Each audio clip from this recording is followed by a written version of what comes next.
Hello friend, welcome back to my video. आज के इस वीडियो में हम लोग एसएससी से जुड़े हुए प्रश्नों को करेंगे। क्योंकि एसएससी के एग्ज़ाम का शेड्यूल आ गया है, एसएससी जीडी का एग्ज़ाम है फरवरी में, तो उसकी प्रिपरेशन के लिए स्पेशल हम एसएससी जीडी के लिए मैथ वगैरह नहीं, सिर्फ और सिर्फ जीएस लेकर चलेंगे। ठीक है, और ये जो सारे प्रश्न हैं ये आपके एसएससी सीजीएल के लिए भी काफ़ी ज़्यादा इंपॉर्टेंट है। ठीक है, इस चीज़ को याद रखिएगा। तो चलिए वीडियो में आगे तरफ बढ़ते हैं, पहले प्रश्न की तरफ। आज का पहला प्रश्न है, किसी राजनीतिक दल को पंजीकृत दल की स्थिति पाने के लिए कम से कम कितने प्रतिशत मत पाने चाहिए? तो इसका सही जवाब होगा 4% मत। ठीक है, आगे बढ़ते हैं अगले क्वेश्चन की तरफ। अगला क्वेश्चन है, भारत के नियंत्रक एवं महालेखा परीक्षक का कार्यकाल कितने वर्षों का होता है? तो याद रखिए, नियंत्रक एवं महालेखा परीक्षक, इसको कहते हैं शॉर्टकट में कहते हैं कैग, फुल फॉर्म होता है कंट्रोलर एंड ऑडिटर जनरल। इनका कार्यकाल होता है 6 वर्षों का। ठीक है, आगे बढ़ते हैं अगले प्रश्न की तरफ। अगला प्रश्न है, भारत का प्रथम मुख्य चुनाव आयुक्त कौन था? तो भारत के प्रथम मुख्य चुनाव आयुक्त की बात की जाए तो ये थे सुकुमार सेन। ठीक है, आगे बढ़ते हैं अगला क्वेश्चन है, सर्वोच्च न्यायालय के न्यायाधीश की सेवानिवृत्ति की आयु कितनी होती है? तो ये होती है 65 साल। जो चीफ जस्टिस होते हैं सुप्रीम कोर्ट के, वो 65 साल में रिटायर करते हैं। ठीक है, आगे बढ़ते हैं अगले प्रश्न की तरफ। अगला प्रश्न है, महात्मा गांधी के राजनीतिक गुरु कौन थे? तो ये थे गोपाल कृष्ण गोखले। ठीक है, आगे बढ़ते हैं अगले प्रश्न की तरफ। अगला प्रश्न है कि सूफी परंपरा में पीर से क्या आशय है? ठीक है, तो सूफी परंपरा जो है उसमें पीर का मतलब होता है सूफियों का गुरु। ठीक है, आगे बढ़ते हैं अगला क्वेश्चन है, गुरु गोविंद सिंह द्वारा खालसा पंथ की स्थापना किस वर्ष में की गई? तो इसकी स्थापना की गई थी 1699 ईस्वी में। ठीक है, 1699 में। अगला क्वेश्चन है, पंचशील के सिद्धांतों का प्रस्तावक कौन था? तो याद रखिएगा, पंचशील जो सिद्धांत था इसके जो प्रस्तावक थे वो थे JL नेहरू। ठीक है, पंचशील समझौता की बात की जाए तो ये हुआ था चाइना के साथ। ठीक है, अगले प्रश्न की तरफ बढ़ते हैं। अगला क्वेश्चन है, 12 अप्रैल 1944 को सुभाष चंद्र बोस ने एक नगर में भारतीय राष्ट्रीय सेना का झंडा फहराया था। वह नगर इस समय किस राज्य और केंद्र शासित प्रदेश में स्थित है? तो वह राज्य स्थित है मणिपुर में। ठीक है, वो जगह स्थित है, वो नगर स्थित है मणिपुर में। ठीक है, मणिपुर का कैपिटल आप लोग कमेंट बॉक्स में बताइएगा। ठीक है, मणिपुर का कैपिटल कौन सा है? आगे बढ़ते हैं अगले प्रश्न की तरफ। अगला प्रश्न है,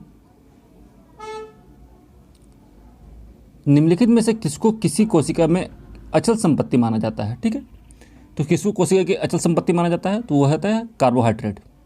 ठीक है, आगे बढ़ते हैं अगले क्वेश्चन की तरफ। अगला क्वेश्चन है, भूमि का जल मूल रोमों तक किस दबाव में पहुंचता है? तो होता है परासरण दबाव। ठीक है, जो भूमि का जल होता है वो जड़ के रोमों तक किस दबाव के जरिए पहुंचता है? तो वो पहुंचता है परासरण दबाव के जरिए। ठीक है, आगे बढ़ते हैं अगले प्रश्न की तरफ। अगला प्रश्न है, मधुमक्खियों के प्रजनन एवं प्रबंधन को क्या कहते हैं? तो इसे कहा जाता है एपीकल्चर। ठीक है, सेरीकल्चर किसको कहते हैं? रेशम के उत्पादन को।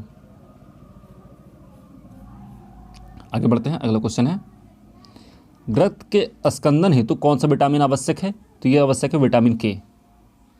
ठीक है, इस क्वेश्चन की तरफ बढ़ते हैं। अगला क्वेश्चन है, लाल रक्त कणिकाओं का औसत जीवन काल लगभग कितने समय का होता है?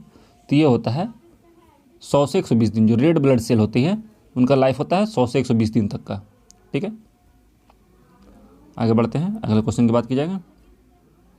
नेक्स्ट क्वेश्चन है, शीत ऋतु में पशुओं के प्रसुप्त काल को क्या कहते हैं? तो इसे कहते हैं हाइबरनेशन।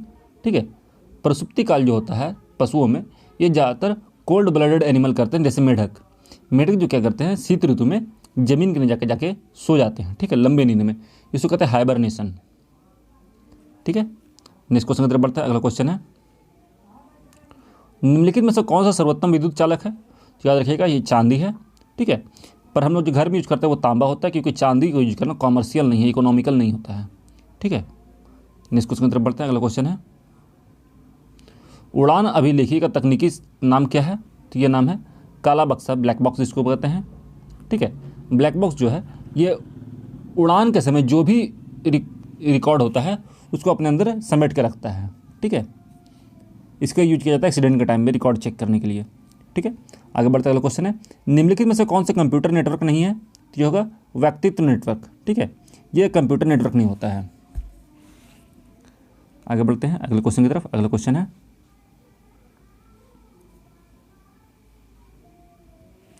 उर्वरकों के निर्माण में निम्नलिखित में से कौन सा तत्व प्रयोग में लाया जाता है? तो इसमें लाया जाता है पोटेशियम। ठीक है, पोटेशियम जो है एक उर्वरक के तौर पर उपयोग किया जाता है पोटेशियम का। ठीक है, आगे बढ़ते हैं अगला क्वेश्चन है, प्राकृतिक रबड़ किसका बहुलक है? तो यह है आइसोप्रीन का बहुलक।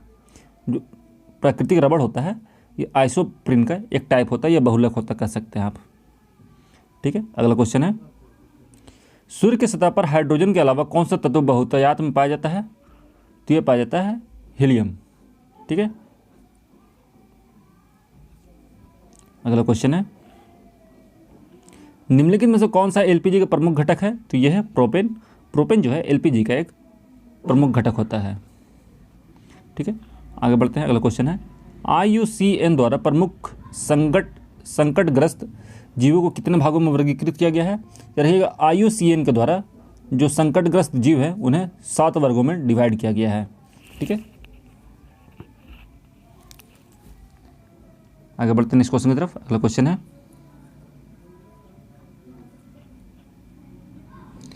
मीना माता रोग किस कारण से होता है?